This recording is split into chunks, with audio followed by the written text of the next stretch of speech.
عمرہ اور حج کے لیے سعودی عرب جانے والوں کے لیے نیا قانون بنا دیا گیا۔ سعودی عرب وہ ملک ہے جہاں سب سے زیادہ تعداد میں اوورسیز پاکستانی مقیم ہیں۔ خانہ کعبہ اور روضہ رسول صلی اللہ علیہ وآلہ وسلم کی وجہ سے یہ ملک مسلمانوں کے لیے بہت مقدس ہے۔ سعودی عرب جانا کسی بھی پاکستانی کی اولین ترجیح ہو سکتی ہے، تاہم اب سعودی عرب کی ویزا پالیسی سخت سے سخت ہوتی جا رہی ہے۔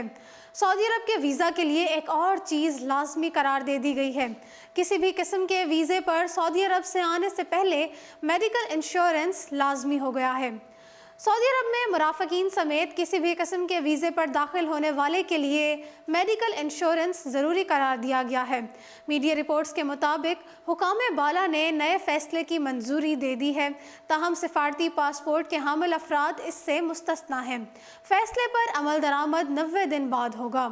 حکومت نے وزارت حج و عمرہ اور وزارت صحت کو بھی فیصلے سے آگاہ کر دیا ہے کہ مرافقین سمیت کسی بھی قسم کے ویزے پر مملکت آنے والوں کو پہلے میڈیکل انشورنس کرانا ہوگی تاکہ مملکت میں قیام کے دوران بیمار ہونے کی صورت میں اس کا علاج ممکن ہو سکے۔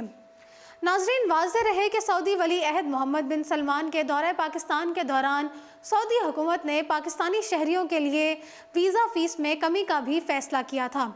وزٹ ویزا فیس تقریباً 2000 سعودی ریال تھی، جسے کم کر کے وزٹ ویزا فیس 338 ریال کی گئی تھی، جس میں سنگل انٹری فیس 338 ریال اور ملٹیپل ویزا فیس 675 ریال کرنے کا اعلان کیا گیا۔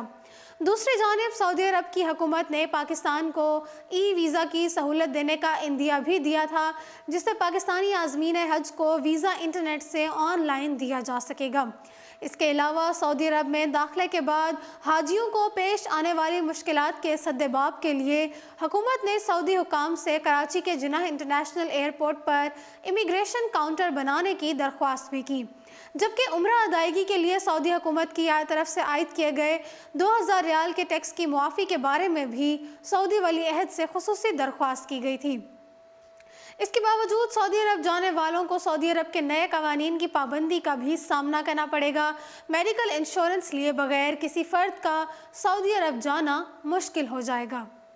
فی الوقت اتنا ہی۔ مزید اپڈیٹس کے لیے دیکھتے رہیے اردو پوائنٹ۔